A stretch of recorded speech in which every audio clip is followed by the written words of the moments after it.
basically prompted with a lot of anger, yet another process. And I say, wow, okay. And that's where it ended up. So, and then I asked another person, why do you like Agile? They say, a lot of meetings, less work, we are having ball. so why? And they say, it's all about collaboration. That's what they say. Meetings, we are collaborating. And they know to their hearts that they're actually wasting time. They're wasting the customer's money. They're literally burning money, right? Collaboration is good, but at the end of the day, where is the value? Where is the delivery? Right? It's questions that you need to ask. So these are problems. Now, I need some volunteers. You see these pictures? Can you tell me in which of these meetings in Agile this happens? How many of the companies here have adopted Agile? Show of hands. Okay, for all those people who have, show their hands, you're kind of familiar with these meetings. Some of the fights that happen in some of the meetings. Agile meetings, let's call, ceremonies. Which part of the ceremonies these things happen? In Sri Lanka, people do not fight, is it? I say, okay. If that's what it is, okay. So let's go. Not so familiar? I don't know. In India, it's a big thing. People fight, especially at retrospectives. Come retrospectives, people say, you. It's your problem because of which something happened. It's your problem because of which something happened. That doesn't happen in here, in Sri Lanka? Yes? People are silently, some of them are silently nodding, yeah. I can't speak out loud, but yeah, it happens. So please understand, when that happens, it's a time for retrospection, okay? I mean, you need to work. I mean, there should be a free, the culture is, the culture of collaboration comes when there is openness in the company. I mean, you should be free. You should have the liberty to point just about anybody in the company saying, that I think you're doing it wrong, and it is for such and such a reason that I think this is wrong. Unless you're not in a position to do it, you're not really agile, okay? Because only when you find out or say something is wrong and kind of think about ways to get around those things, you're not really getting any closer to being agile, honestly. Otherwise, you can still call yourself agile for the ceremonies that you follow. And ceremonies are bullshit if you're not, basically delivering value. And okay, now another question. When do you think these things happen? In which of the ceremonies do you think, agile ceremonies, you see this thing happening? Common thing. Come on, folks. You guys have not been in this position anytime? Any of the meetings?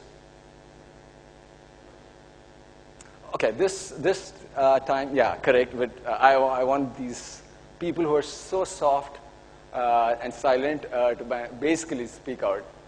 Yeah? Oh, come on. I mean, I can happily sit down unless I hear a loud noise. No. Guys, answers, please. So I'm trying to make this crowd agile at least. Answers. I mean, at least say, no, man, we're all active at meetings. Yeah, I take that as an answer. Yes, no. Yes, no. Okay, I mean, even I don't know is an answer. Now, please shout if you don't know.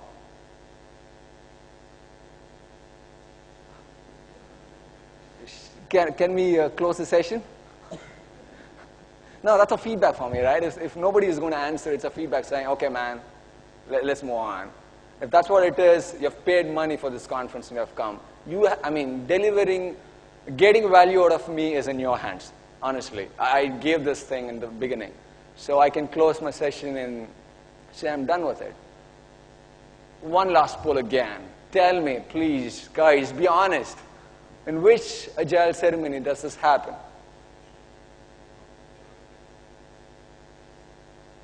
Did somebody answer? Did somebody answer? Is somebody murmuring there? Hey, okay, here's another thing. How many of them go to pubs, parties, annual, monthly celebrations? You shout out, right? You do this. Ooh. You do that? You can do the same thing. You can shout out your answers that way. You can shout out. I can do one for you, if you want. Demos. Can somebody mimic it? Oh, come on. Can somebody? Okay, at least you laugh. Okay. That means people are listening to me. Okay. Now, somebody can have fun, guys. No?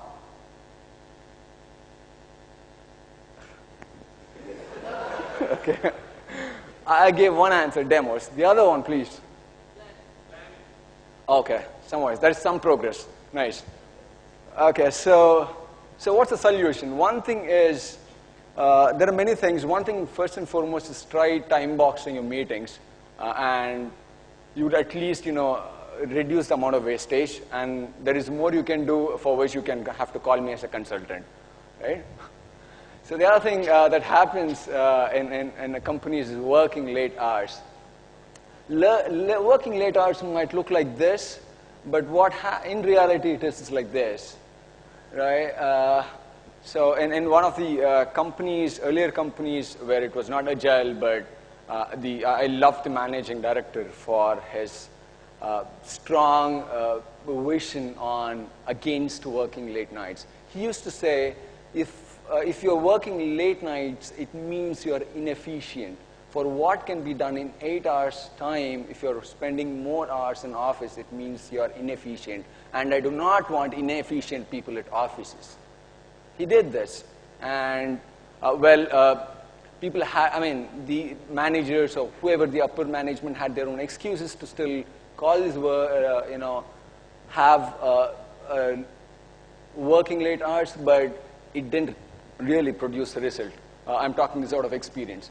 So working late hours, many of them in companies still talk this. They think, okay, this is about dedication, it is about commitment, it is about loyalty. Once in a while, maybe when you're releasing your product, everyone's motivation level is more. You want to see your project go live and actually cheer up saying, you want to say with chest-thumping pride saying, I've released my product. Fantastic time. Once in a while, working late hours is fine. Or if some people are generally want to work late hours, basically do their own pet projects, still fine. But any project that you are, getting money from the client, working late hours is bad, because you're basically proving the point that you are cheap labor. You're doing free hours of service to the customer. Bad. Please have self-respect. Don't work late hours that way. This has been there in a book called Rework, I think, by I don't know, I've forgotten the author's name, but yeah. The other thing is, working late hours, what happens in offices? It sucks because people crib and gossip. This is what happens in most of the offices. Yes, no. Answers. Here is one instance when people comes with a resounding thing, yes. Now, for all the other people who are listening, if you are in a position of influence, please take this as a feedback and see and basically ensure that people do not work late hours. Everyone has got their personal life. Only when the personal life is great can the professional life be good, okay? So, agreed, right? Everyone has got personal life, yes? You want to go to a party, you probably want to go with your girlfriends, boyfriends, want to basically watch a movie, chill out. That is personal life. It has to happen. Okay, the other things. The other thing that happens is roles working together by being in silo. How many of them understand that point? How many of them have witnessed this in agile projects? And how many of them think pairing is such a waste of time? So I've been to some companies saying it's such an unfortunate thing where some of the management don't believe in pairing, but they're pairing because it's more money for the company. It's such a sad state, and with that kind of a mindset, they cannot see improvements, ground level productivity at all. Management has to first get the buy-in, otherwise at a ground level they won't get it. The other thing is about this. So let's get back to this. Roles working together by being in silo. Can somebody stand up and share their story? Do you have a story to say that? Anyone? Any volunteers? Okay, you'll have a prize for this. Who cares for the prize, man? I'm happy this way. Motivation levels, right? Still fine, okay, I respect it. Any volunteers? I'll be thankful to you for that. When I don't care for the prize, why do I care for your thanks? Motivation levels, okay. So, okay. Do you want an answer, or shall I go to the next slide? Now motivation level is more. Now my motivation level is bad, so I'm going to go to the next slide. For once, I'll have to be bad. Okay. How many companies has got this? Every team has got a superstar. Who is Sri Lanka is popular in this movies thing? Into movies? They love movies. They're not, or they? It's a yes. Yes, no, yes. Who's a superstar hero here in Sri Lanka? Okay. If it's movies, I think the motivation level is big. What do you? I mean, when Naresh was talking his previous talk about Bollywood, that's all about Hindi movies. Is there a word for that in Sri Lanka? Movie industry? No words and all. Okay. Probably in India there are too many languages, so everyone has called Christian their own name. Okay. So Ranjan is a superstar. So every project team has got a Ranjan, is it? I think somebody has made a fun out of me there then. Ranjan is not a superstar. Yeah? I see it. Okay. Cool. At least the crowd for once is bursting out in laughter. Motivation level has improved, so thanks to Ranjan. Yeah? Okay, so Employee of the Month is such a bad thing. One thing that I've seen repeatedly happening in companies is because just as the way with the price at cycle, it becomes very centric to the perception of a manager. A manager likes somebody, he's going to give him as employee, he's going to recommend his candidature as Employee of the Month. Or in another case, it's just not manager. I'm just saying by manager, it's the boss, whoever is your superior. Happens in companies in Sri Lanka? Silent. Yes? No? Hey, folks, I don't know who Ranjan is, but he was still dreaming about him. Come back. Yes. So we're talking about Employee of the Month in IT world, in corporate world. So you have, okay, how many of them have superstars in their company? Yes? No? No superstars. Okay. How many of them say, okay, in their companies, managers have highlighted somebody as Employees of the Month? You have Employees of the Month thing in your companies here? Oh, Sri Lanka is awesome. Fantastic. I mean, you could have told me this, I wasted 5 minutes of your time. Okay, so another thing with Agile, big iterations. People talk about Agile, they talk about iterative development, value delivery, and when I go to companies and they say, we have a weekly iteration of, that lasts for 3 weeks. 3 weeks is not an iteration. You say an iteration for 4 weeks, 3 weeks, it's a sad story. So it's bad. Now, why is it bad? It's a question to you. How many of them have here, okay, I'll put question time now. What's your iteration size here in Sri Lanka, in your company? 4 weeks, is it? 2? 2. 3 weeks? Any 3 weeks iteration? Okay, few hands. 4 weeks? Okay. 5 weeks? Monthly iteration? Which is 4 weeks is 1 month. Every month is an iteration, yeah? 2 months iteration? An iteration of 2 months? Yeah? What? I mean, is that a good idea? Yearly iteration? Iteration, right? 10 years. Yeah, I mean, he has been through it. So what's the point? I mean, the whole point of your iteration is you want to have that feedback time. You want to actually stop somewhere and look back, say, okay, are we on good track? Are we on track? Do we have to call out for saying, oh, I have a problem? That's the whole point of, basically having reduced iterations. In fact, things are moving. I mean, we have companies talking about delivering 10 times a day into production servers. That's the ultimate thing. That's where you need to go. But for you to go there, you'll have to start shrinking your iterations. I mean, look at it. So, okay, I need to call for a volunteer. Somebody scapegoat this time because I'm going to humiliate him. Volunteers. Okay. Any superstars? Non-Ranjans. Okay, guys, somebody want to come here on stage? No questions asked, just for the heck. Awesome.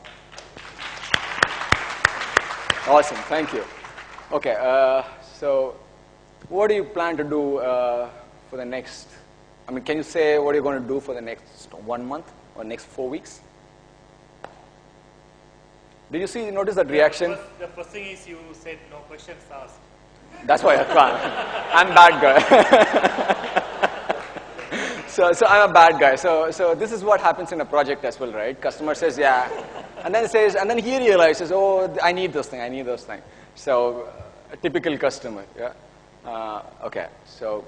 No, for 4 weeks, I don't think I have idea what to do. For how long you're planning, you have ideas?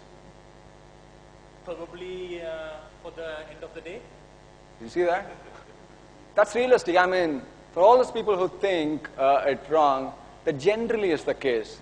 You can think about a day, you can probably think about a week. Now, thanks. I think I'm done with you. Thank you very much. So that's the deal, okay? I mean, that's an honest answer. If I ask anybody, okay, what are you planning to do next week?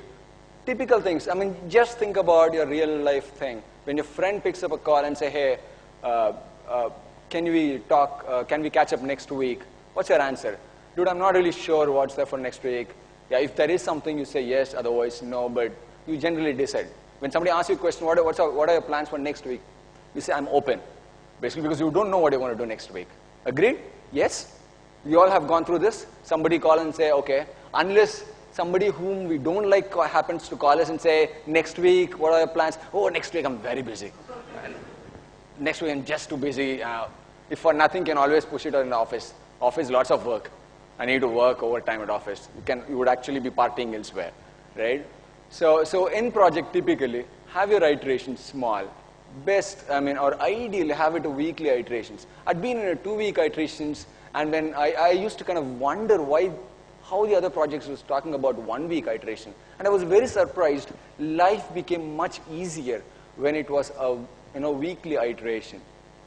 And I was a lot surprised when I moved to an agile world when I was talking about monthly iterations to 2-week iteration. And I was a lot surprised and not a happy soul when I moved from a 2-week iterations to a 1-week iteration.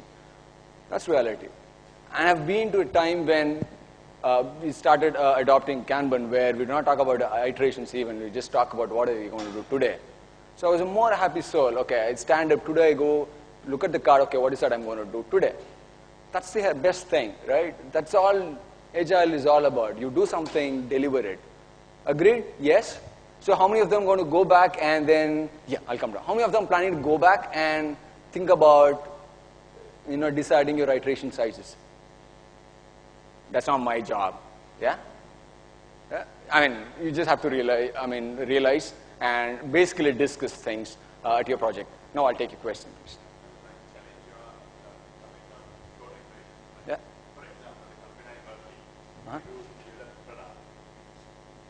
Just a sec. Is there somebody having a mic or something that they can provide him? Yeah, that's fantastic. So you need to stand up. First, introduce yourself because you're an awesome guy. Oh, by the way, sorry, you can come here and ask. Wait.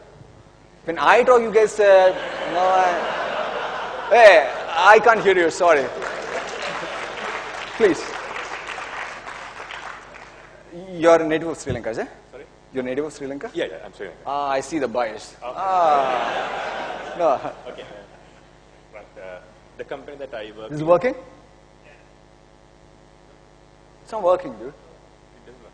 It doesn't work. So I can speak anyway. Okay, please.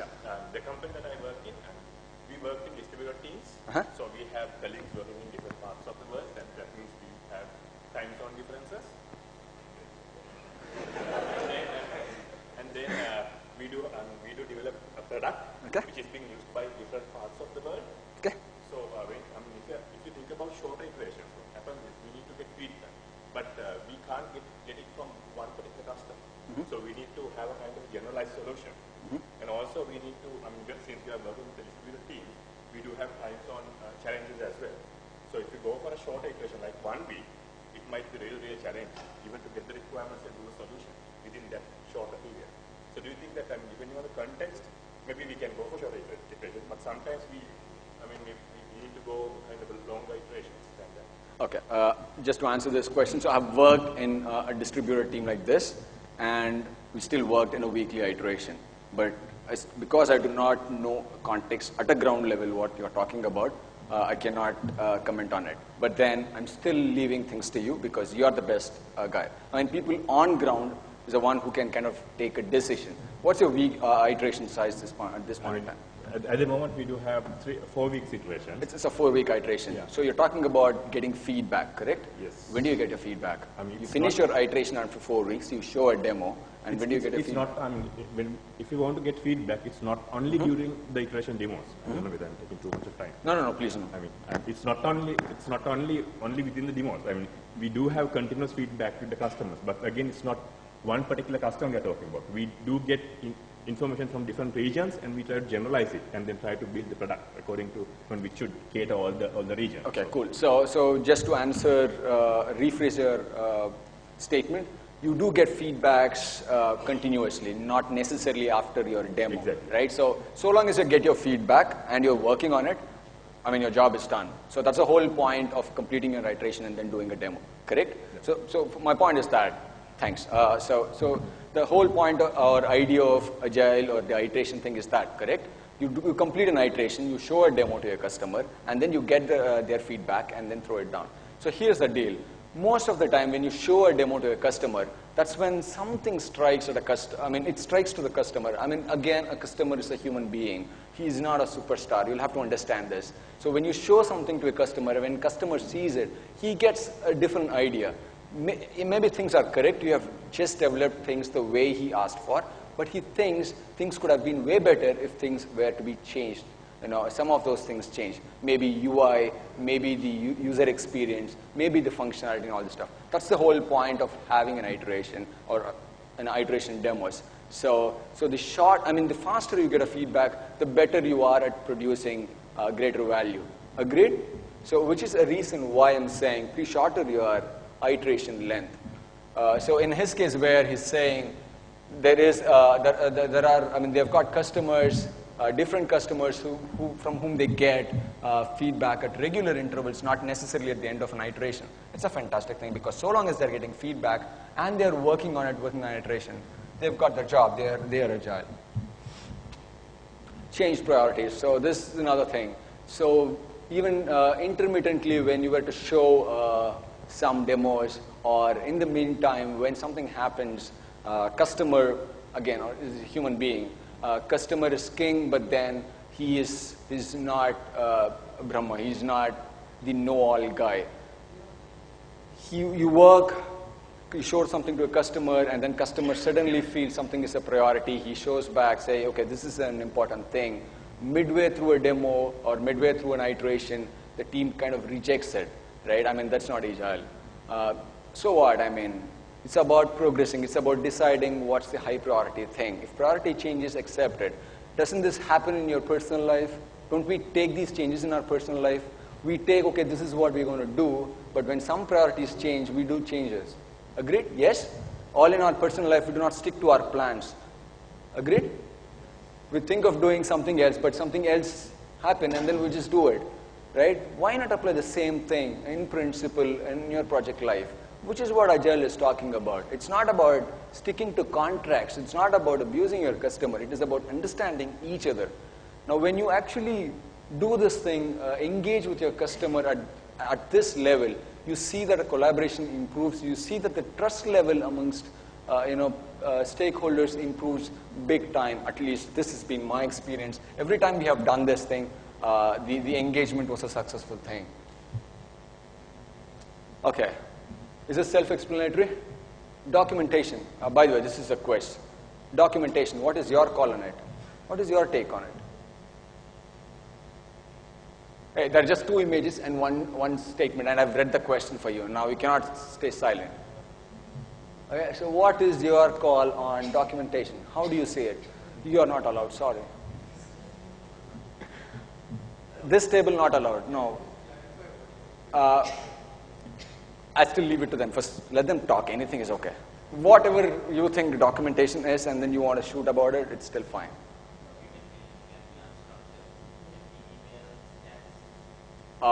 You call those things as documentations?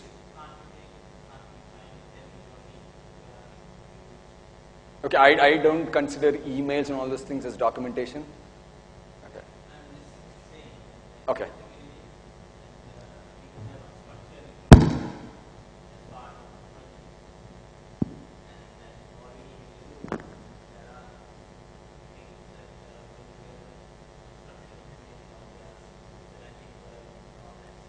Okay, so what's your take? Documentation, is it required, not required? It's required in some form. Okay. Any other answers? For technical documentation, I mean, all these are basic documentation.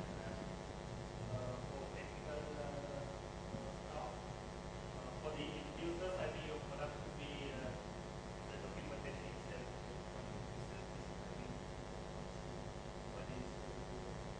Okay.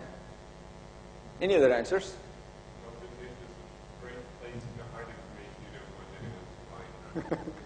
And yeah, Naresh had cited a funny example in his talk, right? So 59th page, they find $100 in this drawer. So anybody who reads through this line, that $500 is yours. And nobody picked the money. So that's the thing with documentation. Nobody reads it. I mean, nobody reads code these days. Even developers don't look through codes these days, right? Unless when something comes up, that's when we look at code and see, okay, why we need to do it. Otherwise, it's not necessary. There are better things in life. It's not that it is bad. So why, I mean, so the only question is, document things that are really required. Now, I'll cite an instance.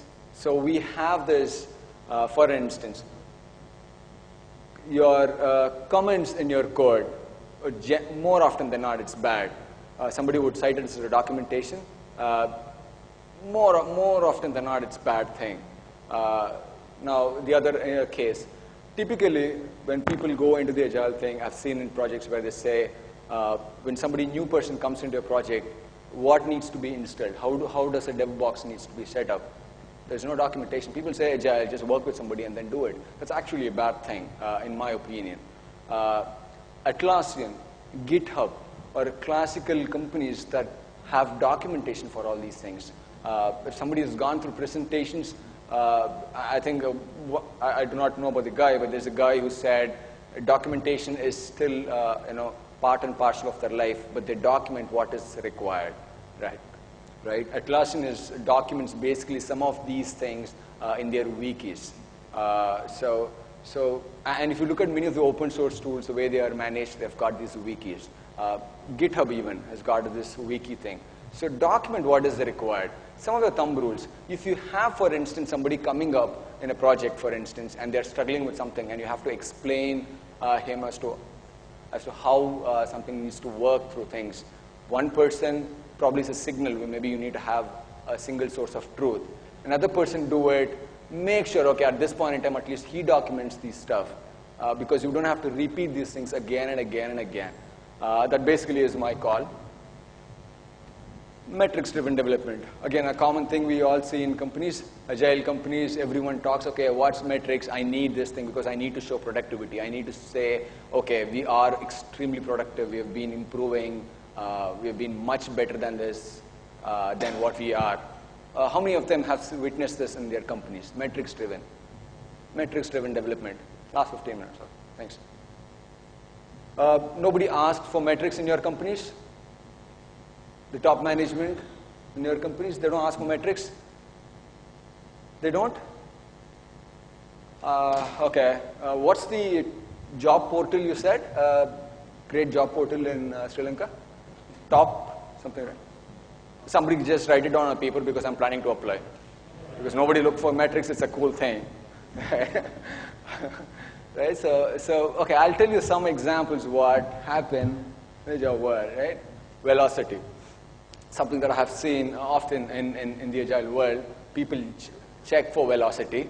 And there's a great article written by Jim Highsmith, especially at a point of time when I had great contentions about projects, fighting for velocity. Now, this is a great article. Please Google for this. Velocity is Killing Agility by Jim Highsmith. So this is how, unfortunately, transitioning to Agile thing happens. Most of the time, from the companies adopting Agile, moving from a non-Agile to Agile thing, they get into this velocity thing. They want to say, when they start planning, they say, okay, they're going to meet a velocity of 30 points in an iteration, or probably 50 points in an iteration, and they don't meet it. Who gets the beating? The developers in the team for not being productive. Absurd thing. The next time around, what developers do is basically what is a 3-pointer, they'll call it a 6-pointer. Easy. Makes their life easy. I mean, this kind of, so that's why I say, the moment you actually define metrics and say, okay, you need to meet these metrics, the motivation of the individuals changes from actually delivering value to actually, cheating the metrics, right? I mean, it's easy to cheat. Agreed? We all have done this in our life? Yes? Somebody, yes? No? Somebody has got a story to share? I mean, things that I have seen in projects, when somebody says velocity is bad, it's not 8 and an iteration, we just hype it artificially. What's a 2-pointer worth of a story? Make it a 4-pointer and say, stay happy. Velocity, I mean, the metrics are met. We're doing good. Does this help? Does this help a customer? No. The point of, basically, the point of any metric is to introspect. Now, institutionalizing anything, having agreed on actually showing up great success is a bad thing. Which is why I want to say failing is just a fine thing. It's only when you fail, it's fine. What is more important is you learn lessons out of your failure. Failure is fine so long as you learn lessons out of it. But if you do not have lessons out of it, then it's a sad thing. That's when your frustration grows. That's when you get a lot stressed. So please be okay failing. I think in our keynote we have heard this thing, right? Failure is a pathway to progress. Failure is just fine. We're all human beings. We fail. If you have this far, we have come this far, it's by failures. Turning back, we have failed many times and on many occasions in our personal life. It's just okay in the project as well. Just that the company's culture has to be geared towards that. Yeah? Test-driven development. So some of the things that I've seen is companies saying, oh, we've got all-star devs. This guy actually brings out great code, and test-driven development doesn't work for us, so we just kind of shunned it. And somebody saying test-driven development slows me. Somebody says, okay, we are anyway doing good. Somebody says, okay, we are not meeting the velocity, so we have to actually skip these things. Things that I have seen again and again, both in deliveries as well as in consulting things. So best way to go about is learning the right way of doing TDD. You might not do it. It's a conscious effort. Everyone has been through it. So for those people who have attended Naresh's talk, for the first time, they have whoever encounters TDD, they'd kind of laugh out. They will be skeptical, saying, okay, I don't think, this looks idiotic. I mean, I've been through the same thing, but just go about, practicing things. You have some of the videos on the web, a lot of katas, where they show how how they basically test drive a solution or a design to a problem statement. Look at it. First try it, pick out a problem statement, try it out, look through some videos, see how the problem or thing evolves, and start learning. I mean, that's the way to it. Which is why, I want to bring in, work only 8 hours a day in an office. The rest of the time, devote for your personal improvement. I mean, that's really a must. Because that will again show back in work, basically it will feedback. It's a feedback cycle. You improve in your skills at a personal, in your leisure time, you're going to put back, great delivery or value in your projects. So please do spend your time on your personal or skill set improvement especially TDD. The other thing is continuous integration. How many of the companies, agile companies here, have continuous integration thing set up? Yes? How many of them? Very few. Okay. It's a great way. I mean, so you're doing TDD, and if you're not doing continuous integration, then I don't know. I mean, what's the point? How do you know? So continuous integration is yet another way in which you get feedback. That's all it is to it. Now, I make a mistake.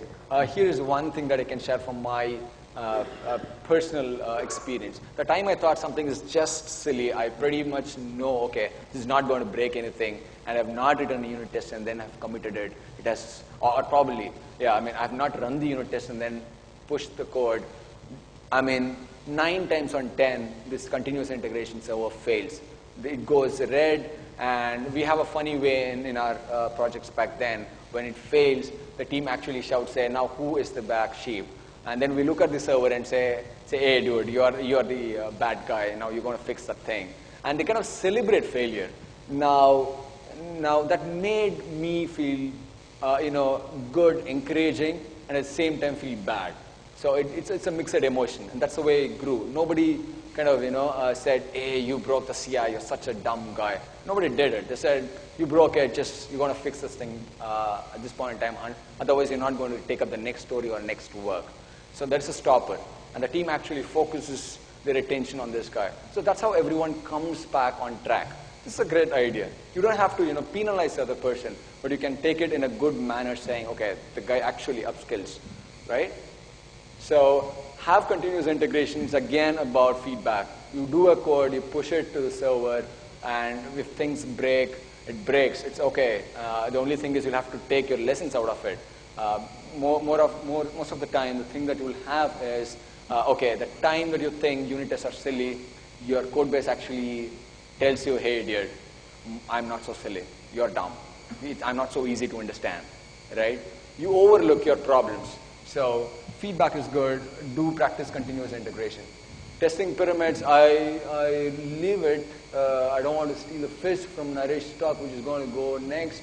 So most of the time, this is how people do testing. There is very little unit test, some integration tests, a lot of this. Most of the time, we will not even be there. There are a lot of manual testing. Yeah, and then this is the ideal way in which a test pyramid looks like. However, I'll just share a nice way to, I have a nice metaphor to look about this, test pyramid. You see this is a test pyramid. At the bottom of things, you see bricks. In between, it's wooden. At the top, it's haystack. See this? All see it? It's clear? It's clear? It's clear? Yes. Okay. Cool. Can you make a guess as to why things are this way? So this is a brick, this is a wooden thing, this is a haystack. It's been there for a reason. Any guesses? Any educated guess? I'm barring folks from this front table, I mean here, to speak out. It's basically for the others. Any guess? Please stand up. I don't know who is murmuring there. Sorry? Strength? Strength of what?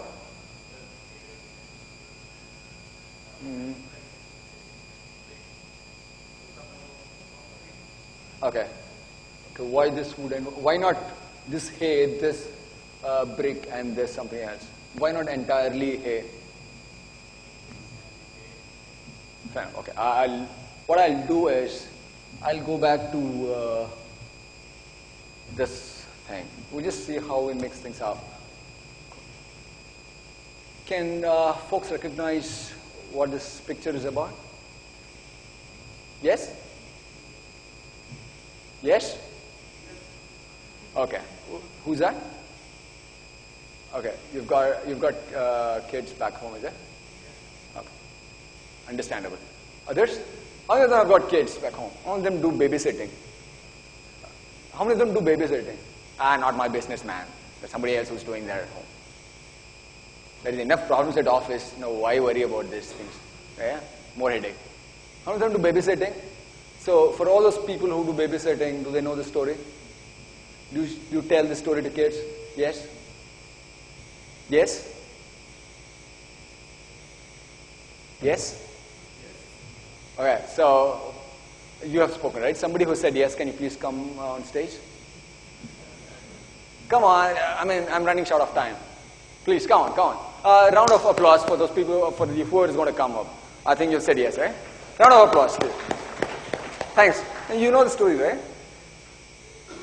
Okay, I'll come to you and I say, it's you I mean. You know the story? What the story is about? Guessing, okay. Somebody who knows the story? No, nobody knows the story, right? Okay, seriously, somebody who knows the story? Come on. Storytelling is, please come. Awesome. Round of applause, please.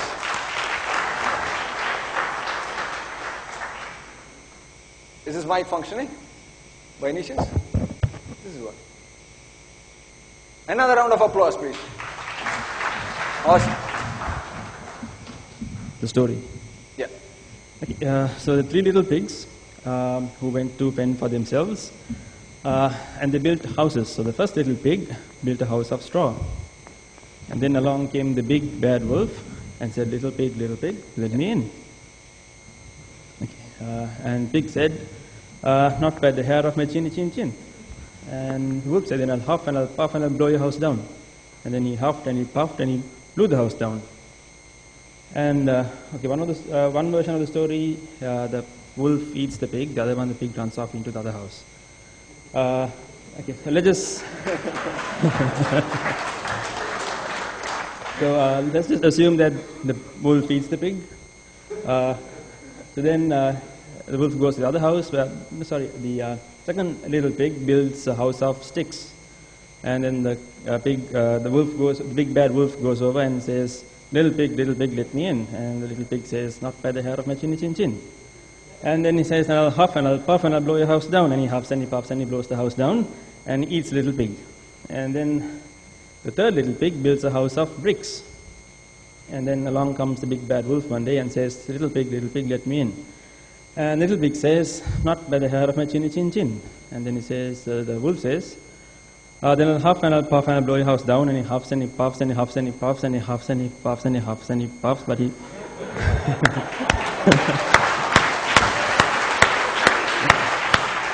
Awesome. Thank you. You made my day. Thank you very much. Yeah, he really made my day. Thank you very much. I wouldn't have done this better storytelling. Because I don't have a kid yet, as yet. So, yeah, fantastic. Another round of applause. Such a fantastic storytelling. Come on. You didn't introduce yourself. I think you're really a hero. You're a hero of the day. Please, can you please introduce yourself?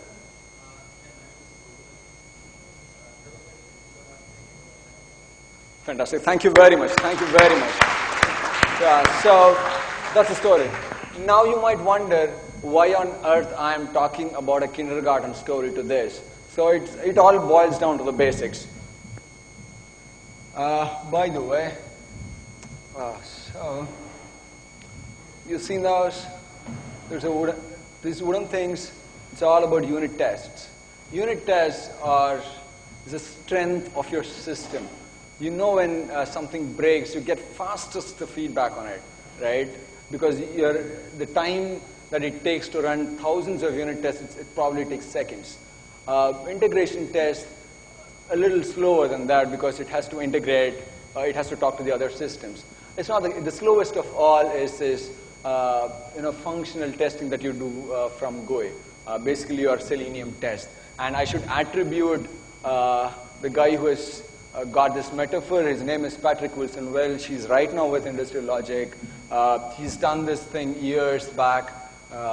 It's a fantastic way of sharing knowledge. I'm winding it up with a quiz just to make sure they have their takeaways right. Here's a quick question. What do you think is a wolf that can huff puff your haystack in your test pyramid? What do you think? So I told you your haystack in your test pyramid or your GUI tests, right? What do you think can break it? What do you think can break it? Now, if you're not going to say, I'm going to say boo. What are you going to take it? Come on. What do you think can break your, GUI tests?